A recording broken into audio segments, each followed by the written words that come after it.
Hello everyone, मैं अंकित छात्र काशी हिंदू विश्वविद्यालय स्वागत करता हूं आपका हमारे YouTube channel BHU online preparation में। आज हम MA हिंदी जो हमारा टॉपिक है हिंदी आलोचना का विकास पढ़ने वाले हैं। तो जो लोग भी वीडियो देख रहे हैं, जिन्होंने अभी कोर्स को परचेज नहीं किया है, वह दिए गए कॉन्टैक्ट नंबर पर कॉल या मैसेज कर जानकारी लेकर कोर्स को परचेज कर सकता है, जो कि अपनी हिंदी MA प्रवेश परीक्षा की तैयारी कर सकता है, जो कि हमारी क्लासेस रेगुलर स्टार्ट हो गई हैं। तो आइए हम टॉपिक पे बात करते हैं, जो आज का हमारा टॉपिक है। जैसा कि आप देख रहे हैं, आलोचना का विकास। आलोचना के विकास बहुत ही महत्वपूर्ण टॉपिक है। मैं बार बार आपको बताया कि जो अभी हम टॉपिक पढ़ रहे हैं बहुत इंपॉर्टेंट टॉपिक पढ़ रहे हैं, जिससे हमारा प्रश्न बनता है। तो हमारा आलोचना के विकास का लेक्चर फर्स्ट होगा, जिसमें हम भारतेंदु युग, इसमें भी हम युग के अनुसार आलोचना और आलोचक को पढ़ेंगे। भारतेंदु युग को पढ़ेंगे, फिर शुक्ल युग को पढ़ेंगे, शुक्लोत्तर युग को पढ़ेंगे, इसी प्रकार हम पढ़ेंगे। तो ठीक, तो हम सबसे पहले आलोचना को जानेंगे। आलोचना क्या हो? आलोचना एक प्रकार से कह सकते हैं किसी कवि का जो कवि होता है वो रचनाएं करता है, उसमें आलोचक जो है उसकी रचनाओं में कुछ न कुछ कमियां निकालता है, जिससे वो अपनी एक कह सकते हैं बुक लिखता है। वह आलोचना होता है, उसकी जो रचनाएं होती है उसमें वो उस कवि की रचनाओं का जो कमियां होता है उसका वर्णन करता है। ठीक है, तो हम सबसे पहले भारतेंदु युग को पढ़ेंगे। भारतेंदु युग, जैसे कि नाम से पता चल रहा है कि भारतेंदु युग जो नाम पड़ा है, नामकरण हुआ वह भारतेंदु हरिश्चंद्र के नाम पे हुआ है। किसके? तो भारतेंदु हरिश्चंद्र, भारतेंदु हरिश्चंद्र के नाम पर पड़ा है। ठीक है, भारतेंदु हरिश्चंद्र के नाम पर पड़ा है। आधुनिक हिंदी का प्रथम आलोचक किसको माना गया है? भारतेंदु हरिश्चंद्र को। भारतेंदु हरिश्चंद्र को जो है आधुनिक, यहाँ पे आप ध्यान देंगे कि आधुनिक हिंदी का क्या, आधुनिक हिंदी का प्रथम आलोचक। आलोचक जो यहाँ पे कवि हैं, लेखक हैं, उनको आलोचक कहा जाती है। उनकी जो रचनाएं होती है वह आलोचना होती है इस आलोचना के विकास में। तो भारतेंदु हरिश्चंद्र को जो है आधुनिक हिंदी का प्रथम आलोचक माना जाता है। प्रथम जो भारतेंदु हरिश्चंद्र का प्रथम सैद्धांतिक आलोचना जो थी वह नाटक 1883 ईस्वी में हुई थी। यहाँ पे आप ध्यान देंगे कि भारतेंदु हरिश्चंद्र की प्रथम सैद्धांतिक आलोचना कौन थी? नाटक, जिसमें उन्होंने 1883 ईस्वी में इसका प्रकाशन किया था। ठीक है, नेक्स्ट हम बात करते हैं बाल कृष्ण भट्ट का। बाल कृष्ण भट्ट के बारे में बात करते हैं। तो सबसे पहले हम बात कर लेते हैं डॉक्टर बच्चन सिंह ने। किसने? ध्यान देंगे यहाँ पे, डॉक्टर बच्चन सिंह। डॉक्टर बच्चन सिंह ने बाल कृष्ण भट्ट को आधुनिक हिंदी का प्रथम आलोचक माना है। किसको? भट्ट जी को। भट्ट जी को प्रथम आलोचक। ठीक है, यहाँ पे आप ध्यान देंगे प्रश्न यहीं से बनता है। यदि पूछ लिया जाए आधुनिक हिंदी का प्रथम आलोचक कौन है, तो भारतेंदु हरिश्चंद्र, लेकिन डॉक्टर बच्चन सिंह के अनुसार इन्होंने लिखा है कि जो भट्ट जी हैं, भट्ट जी आधुनिक हिंदी के प्रथम आलोचक हैं। इनकी जो भट्ट जी की, बालकृष्ण भट्ट जी की जो रचनाएं हैं, आलोचना है, वह है संयोगिता स्वयंवर।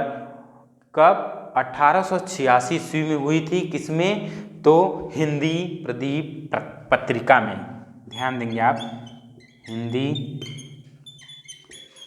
प्रदीप, ये क्या है? पत्रिका है। हिंदी प्रदीप पत्रिका में भट्ट जी का जो आलोचना संयोगिता स्वयंवर हुआ था, इसका प्रकाशन हुआ था, इसी में हुआ था। ये जो क्या कहते हैं संयोगिता स्वयंवर किसकी है? तो यह लाला श्रीनिवास दास की रचना है। किसकी? लाला श्रीनिवास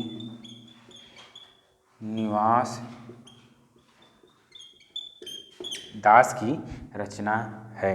ठीक है, इस पे सच्ची समालोचना नाम से जो है सच्ची समालोचना। ध्यान देंगे आपको समझ में आ जाएगा। हम बात करते हैं जो बालकृष्ण भट्ट जी हैं। बालकृष्ण भट्ट जी, बहुत ही ध्यान से आप सुनिए। बालकृष्ण भट्ट जी ने हिंदी प्रदीप जो पत्रिका है कब हुई थी? तो हिंदी प्रदीप पत्रिका जो है 1886 ईस्वी में जो संयोगिता स्वयंवर है लाला श्रीनिवास दास कृत, इस नाटक पर इन्होंने सच्ची समालोचना नामक शीर्षक की आलोचना लिखी थी, आलोचना किया था। ठीक है, यहाँ ध्यान देंगे कैसे था। तो यही था कि भट्ट जी ने हिंदी प्रदीप जो 1886 में प्रकाशित होती है, उसमें लाला श्रीनिवास दास जी द्वारा जो कृत है संयोगिता स्वयंवर किसने लिखा था? तो लाला श्रीनिवास दास जी ने लिखा था। इनके नाटक पर इन्होंने सच्ची समालोचना नामक जो शीर्षक था उस पर आलोचना किया था। तो सच्ची समालोचना जो आलोचना है किसकी है? तो ये भट्ट जी की आलोचना है, भट्ट जी की। ठीक है, ध्यान देंगे आप यहाँ पे। फिर हम नेक्स्ट बात करते हैं, भट्ट जी को आधुनिक हिंदी का व्यवहारिक आलोचना का जनक माना जाता है। किसको? भट्ट जी को। कौन? बालकृष्ण भट्ट जी को हिंदी में, आधुनिक हिंदी में व्यवहारिक आलोचना का जनक माना जाता है। बहुत ही इंपॉर्टेंट फैक्ट है, बहुत ही इंपॉर्टेंट टॉपिक है, इसको बहुत ध्यान से पढ़ेंगे। यहाँ पे हम जो बात कर रहे हैं इसको बहुत ध्यान से आप नोट्स भी बनाएंगे, जो इम्पोर्टेंट है आपके एग्जाम के परस्पेक्टिव से, उसी पर हम बात कर रहे हैं। नेक्स्ट हम बात करने वाले हैं बद्री नारायण चौधरी प्रेमघन की। किसका? तो बद्री नारायण चौधरी प्रेमघन का आनंद कादम्बिनी। कौन सा? आनंद कादम्बिनी। इन्होंने 1885 ईस्वी में आलोचना किया था। किस पे? जो था बाबू गदाधर सिंह की बंग विजेता। बाबू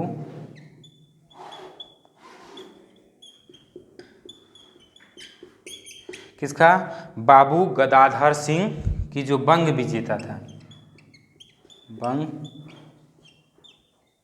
विजेता बंगला उपन्यास। ध्यान देंगे, आपका कन्फ्यूजन बहुत जल्दी दूर हो जाएगा। यहाँ पे बात करते हैं बद्री नारायण चौधरी की, जो हम बात कर रहे थे, इनको प्रेमघन के नाम से भी जाना जाता है। यहाँ पर आप देखिए ये जो लाइनें हैं बहुत इंपॉर्टेंट फैक्ट है, यहाँ पे इसी जगह से प्रश्न बनते हैं। पूछ लिया जाए इसी लाइन में कि प्रेमघन नाम से कौन आलोचक है, उनका पूरा नाम क्या है? तो क्या नाम है? बद्री नारायण चौधरी प्रेमघन। इनका जो आनंद कादम्बिनी 1885 ईस्वी में प्रकाशित हुई थी आलोचना, वह किस पे हुई थी? बाबू गदाधर सिंह की जो बंग विजेता उपन्यास था, क्या? बंगला उपन्यास था। इसी पर जो है इन्होंने आनंद कादम्बिनी आलोचना किया था। ठीक है, बंग विजेता। ध्यान देंगे, बहुत इंपॉर्टेंट है, इसीलिए मैं आपको बताया कि आलोचना क्या होता है। आलोचना वही होता है, आलोचक कैसे होता है कि जब कोई लेखक या कवि अपनी रचनाएं करता है, उस पर कोई और लेखक या कवि उसमें कुछ कमियां निकाल के एक अपनी रचनाएं करता है, वह आलोचना में आता है, वह आलोचना होता है। जैसे कि यहाँ पर आप देख रहे हैं कि जो प्रेमघन जी ने आनंद कादम्बिनी आलोचना 1885 ईस्वी में प्रकाशित किया था, किस पे? बाबू गदाधर सिंह की बंग विजेता, जो बांग्ला उपन्यास था, उस पे जो है इन्होंने इस शीर्षक नाम से आलोचना किया था। ठीक है, नेक्स्ट हम बात करते हैं शुक्ल जी का। शुक्ल जी का पूरा नाम तो आचार्य रामचंद्र शुक्ल है, बहुत ही प्रतिष्ठित आलोचक भी हैं। इन्होंने समालोचना का सूत्रपात हिंदी में एक प्रकार से भट्ट जी और साहब ने की। ठीक, भट्ट जी और चौधरी साहब। चौधरी साहब का मतलब बद्री नारायण चौधरी प्रेमघन ने की है। यह शुक्ल जी कहते हैं, ये शुक्ल जी के अनुसार इन्होंने एक शुक्ल जी कहते हैं, इन्होंने लिखा है, शुक्ल जी ने लिखा है कि जो समालोचना का सूत्रपात हिंदी में एक प्रकार से क्या है? भट्ट जी और चौधरी साहब हैं। ठीक है, तो हमने जो है भारतेंदु युग के आलोचक जो थे उनकी जो बहुत इंपॉर्टेंट आलोचना था, किस रचनाएं से उन्होंने किस पे प्रेरित होकर जो है उसमें कुछ कमियां निकाल कर उन्होंने अपनी आलोचनाएं की, उस पर बात किया। नेक्स्ट हम बात करने वाले हैं द्विवेदी युग। द्विवेदी युग भी बहुत ही इम्पोर्टेंट युग है जिसमें निबंध आलोचक हैं, आलोचना है जिसकी, इसमें हम बात करते हैं। तो जैसे कि द्विवेदी युग के नाम से भी आपको पता चलता है, इसका नामकरण जो है आचार्य महावीर प्रसाद द्विवेदी के नाम से हुआ था। किसके? आचार्य महावीर प्रसाद द्विवेदी के नाम से हुआ था।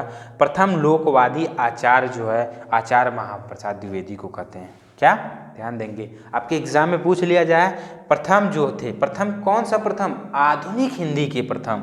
यहाँ पे आप ध्यान देंगे कि आधुनिक हिंदी, ठीक है, आधुनिक हिंदी के प्रथम लोकवादी आचार्य कौन थे? तो आचार्य महावीर प्रसाद द्विवेदी थे। आलोचना के किस युग से थे? तो आलोचना के द्विवेदी युग से जो है कि आचार्य महावीर प्रसाद द्विवेदी थे। ठीक है, नेक्स्ट हम बात करते हैं तुलनात्मक आलोचना का जनक किसको माना जाता है? पद्म सिंह शर्मा को। पद्म सिंह शर्मा को तुलनात्मक आलोचना का जनक माना जाता है, माना जाता है। बहुत ही ध्यान से पढ़िए, साथ साथ नोट्स भी बनाते जाइए। इसलिए मैं बार बार कह रहा हूँ, हम बहुत ही फैक्ट पे बात कर रहे हैं जो बहुत ही आपके एग्ज़ाम के पॉइंट ऑफ व्यू से मोस्ट इम्पॉर्टेंट है। तो आप फिर नेक्स्ट हम बात करते हैं सर्वप्रथम, कब? सर्वप्रथम 1907 ईस्वी में सरस्वती पत्रिका जो थी, इसमें पद्म सिंह ने बिहारी व फारसी जो कवि थे सादी की तुलनात्मक आलोचना की। ठीक है, ध्यान देंगे, जो तुलनात्मक आलोचना का जनक पद्म सिंह को माना जाता है। इन्होंने जो तुलनात्मक आलोचना किया था वो क्या था? उस शीर्षक, वह सादी शीर्षक नाम से इन्होंने कब? 1907 ईस्वी में। कब? 1907 ईस्वी में। यह जो इनकी सादी आलोचना है वह सरस्वती पत्रिका में प्रकाशित होती है और बिहारी व फारसी कवि। ध्यान देंगे कि कितना फैक्ट है, कितनी इसमें प्रश्न बनेगा। प्रश्न यहाँ से कुछ भी बन सकता है। 1907 ईस्वी में पद्म सिंह ने जो तुलनात्मक आलोचना किया वह किस नाम से, किस शीर्षक से किया? तो सादी शीर्षक से किया। किस पत्रिका में किया? तो सरस्वती पत्रिका में किया। किस सन में हुआ? 1907 ईस्वी में हुआ। बहुत ही इम्पोर्टेंट है। नेक्स्ट हम बात करने वाले हैं सर्वप्रथम 1910 में मिश्र बंधुओं ने प्रसिद्ध आलोचना ग्रंथ हिंदी नवरत्न की रचना की। किसने किया? तो मिश्र बंधुओं ने। कब? 1910 ईस्वी में। 1910 ईस्वी में मिश्र बंधुओं ने हिंदी नवरत्न की रचना की। हिंदी नवरत्न का यहाँ पे मतलब है, इन्होंने जो नवरत्न किया इसमें हिंदी के जो 9 कवि हैं उनका वर्णन हिंदी नवरत्न में करते हैं। कौन? मिश्र बंधु करते हैं। देव बड़े की बिहारी विवाद का प्रारंभ किया। किसने? मिश्र बंधुओं ने देव बड़े की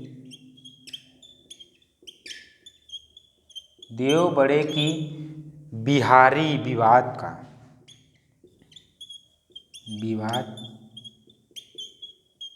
का प्रारंभ किया।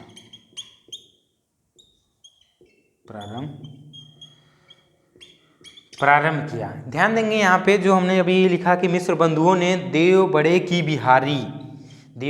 बिहारी शीर्षक से जो विवाद था इसका प्रारंभ किया। इसमें जो है देव बड़े बिहारी में इन्होंने देव को श्रेष्ठ मानकर कवि और तुलसी में जो मतभेद है उसको इन्होंने, मिश्र बंधुओं ने इसमें वर्णन किया।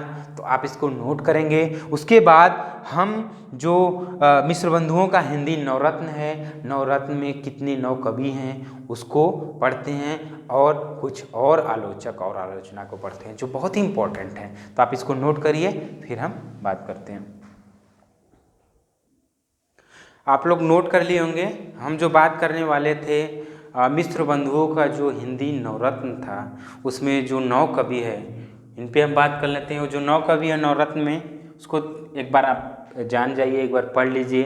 कभी भी आपको नवरत्न कवियों में किसी का नाम आए तो आप पता कर लें कि ये नवरत्न कवि में आते हैं, जो मिश्र बंधुओं ने किया था। उसमें है गोस्वामी तुलसीदास जी हैं, उसके बाद महात्मा सूरदास जी हैं, महाकवि देवदत्त, देव जिसे शॉर्ट नेम से देव के नाम से भी जाना जाते हैं, इनका पूरा नाम महाकवि देवदत्त है। चौथा जो आते हैं वह है महाकवि बिहारी लाल, उसके बाद आते हैं भूषण और मतीराम, इन्हें त्रिपाठी बंधु भी कहा जाता है, त्रिपाठी बंधु के नाम से भी जाना जाता है। किसको? तो भूषण और मतीराम को। नेक्स्ट आते हैं जो छठवां है महाकवि केशव दास जी हैं, महात्मा कबीर हैं, महाकवि चंद बरदाई हैं, भारतेंदु बाबू हरिश्चंद्र। किसमें हैं? तो मिश्र बंधुओं ने जो 1910 ईस्वी में हिंदी नवरत्न नामक आलोचना का प्रकाशन किया था, उसमें ये 9 कवि थे। और हम बात करते हैं जो मिश्र बंधुओं ने देव बड़े की बिहारी, क्या? देव बड़े की बिहारी, इस नाम से जो विवाद प्रारंभ किया था उस पे हम पढ़ेंगे कौन आलोचक हैं। इसमें देव बड़े की बिहारी में आलोचना क्या है, बड़े कवि कौन हैं? तो ये हैं आलोचक में पद्म सिंह शर्मा हैं, जो इनकी आलोचना है बिहारी सतसई। किसकी? पद्म सिंह शर्मा का इसमें देव बड़े की बिहारी में जो आलोचना मानते हैं इन्होंने, वह बिहारी सतसई को मानते हैं, जो तुलनात्मक अध्ययन 1918 में हुआ था। तुलनात्मक अध्ययन 1918 ईस्वी में हुआ था। बड़े कवि कौन थे? बिहारी थे।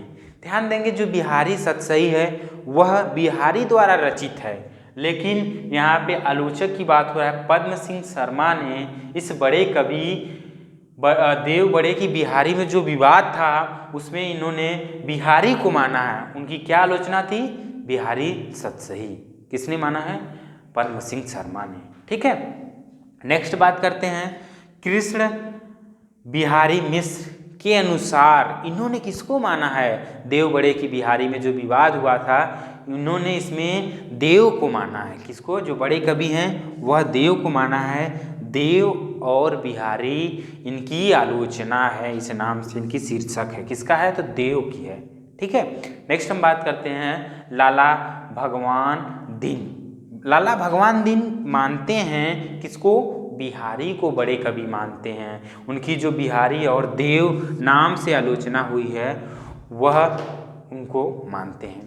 तो यहाँ पे आप ध्यान देंगे, हमने फिर से मैं एक बार बता देना चाहता हूँ, जो आलोचक इधर हैं प्रेम पद्म सिंह शर्मा, कृष्ण बिहारी मिश्र, लाला भगवान दीन, इनके अनुसार बड़े कवि कौन हैं? तो यहाँ पे हमने बड़े कवि भी लिखे हैं, उनकी आलोचना क्या है। ये जो आलोचना इधर है वह इन कवियों की आलोचना है। जैसे बिहारी सतसई बिहारी की आलोचना है, देव और बिहारी देव की आलोचना है, बिहारी और देव बिहारी की आलोचना। इन्होंने इनको माना है बड़े कवि कौन है इस विवाद में। किस विवाद में? देव बड़े की बिहारी विवाद में। तो आज के लिए इतना ही काफ़ी। आई होप आज की क्लास आपको समझ में आई होगी और अपनी तैयारी बहुत ही ज़ोरों शोरों से करिए, अपने पढ़ाई की रूटीन अच्छा बनाइए, क्योंकि आपको यदि BHU में क्या कहते हैं प्रवेश लेना है तो आपको बहुत ही अच्छे से तैयारी करना होगा। तो ठीक है, आज के लिए फिर मिलते हैं अगली क्लास में। तब तक के लिए bye bye and take care, keep watching.